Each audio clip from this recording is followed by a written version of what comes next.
Empire of Light is finally here, the new Sam Mendes movie. Now, is it actually worth watching? Is this gonna be Sam Mendes' next Oscar win after his last movie, 1917, lost out to Parasite? Well, let me introduce myself, and then I'm gonna give you my thoughts. Hey guys, my name is Brandon, aka the BrandoCritic. Thank you guys so much for being here today. I really do appreciate it. I was able to see Empire of Light a little bit early, and I'm gonna give you my honest, no BS, non-spoiler review for you today and tell you if it's worth watching. It's my mission to introduce you guys to great movies and to create a space here on YouTube where we can talk about them. So, if you guys have seen Empire of Light, let me know your thoughts of the movie down in the comment section down below. There's no right or wrong answer, it's all opinion. If you loved it, you hated it, let me know down below. And make sure you stick around to the end so you know my rating, or else you might be going into a movie that might not actually be for you. Now, let's begin. So we have Empire of Light from director Sam Mendes, and he has done such films as American Beauty, Road to Perdition, Skyfall, Spectre, and 1917. And the movie stars Olivia Colman, Micheal Ward, Colin Firth, Toby Jones, amongst many others. And the story is about a woman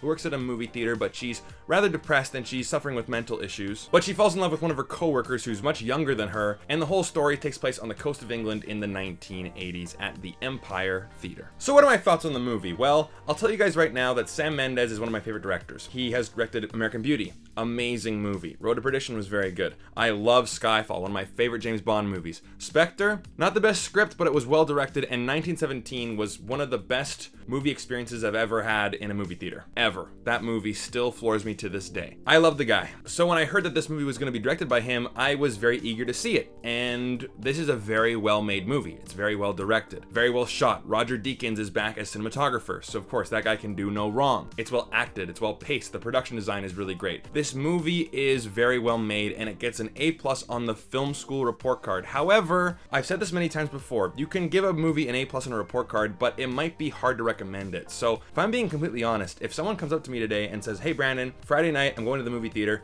I want to see Empire of Light, should I spend my money to see this movie? And I will honestly say, I think there are better movies out there to spend your money on. Not saying that this is a bad movie, but this is a movie that I can look at it and I can go, yes, this movie is very well made. I can dissect it, go through the film school report card, the acting, check mark, directing, check mark, and go through the list. But I didn't really feel anything in this movie. Well, I should be clear. I did feel something in certain scenes in this movie, but as an overall story, it didn't leave the emotional impact necessary for me to go, you guys gotta see this movie, or for me to really recommend it to people. Now, one thing I want to mention to you guys, and this is what I noticed during the movie, and I think it's just because I watched Babylon, the Damien Chazelle movie, not too long ago. This year we got Fabelmans, Babylon, and Empire of Light, and these movies all deal with the subject matter that is the art and the magic of going to a movie theater and watching movies. Now, I don't know this for a fact, but I have a feeling like a lot of these movies first got their initial ball rolling during the pandemic, when the future of movie theaters was up in the air.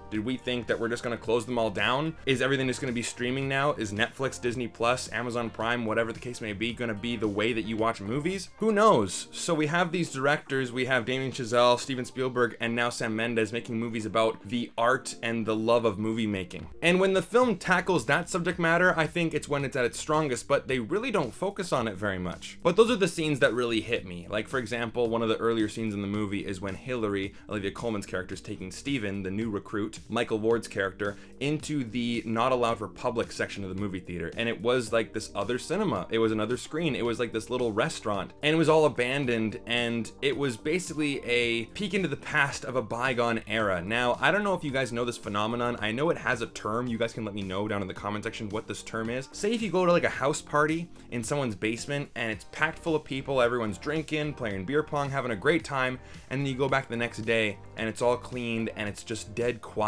But yet you can kind of still feel the energy of the people that were there beforehand. That's what I felt when I saw these characters walking to that part of the cinema that you knew was such a big part of this movie theater experience back in the day, maybe back in the 20s, the 30s. This movie theater was designed kind of like that Art Deco style of the 1930s. So you can tell it was a lot bigger back then, and it's now all broken down, it's all rusty, and yet you can still kind of feel that energy. And it shows us that nothing lasts forever. And you know, who knows? Maybe the movie theater business eventually does die out one day. I mean, they've been around for over 100 years, and we still are getting these big blockbusters in theaters, but you know, the more younger people I talk to, they're like, I don't even like movies. I just want to be on TikTok or just watch a TV series on Netflix.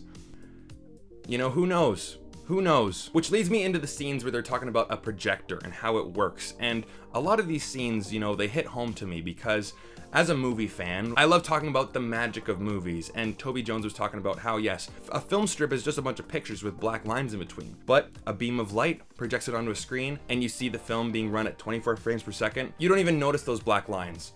Film erases the darkness. Films offer an escape. Hillary, our main character, has mental issues and she watches films to escape those. Steven loves watching movies because in his life, he is constantly being harassed because he's black. So there's racism all around his life and the movies are an escape from that. And looking back onto my personal life, there are moments in my life where I really took solace in films. Like for example, when I went through a really tough breakup, movies were there. When I was being bullied in school, movies were there. Any sort of traumatic experience, movies were an escape from that. And I feel like a lot of you guys watching this video right now can definitely say the same. Actually, let me know, is there a moment in your life where you thought that it was just all over? You hit rock bottom or you were just so extremely sad, depressed, angry, and yet you took comfort in movies. Movies were an escape. Let me know about that. So those scenes were magical. I will admit they were very magical, but there were only a couple of scenes. And the relationship between Hillary and Steven, it's a nice relationship. It is a little weird because of the age difference. You know, she is like maybe 20 or 30 years older than him. But, you know, it's a nice blossoming romance, but really, that is all I have to say about this movie.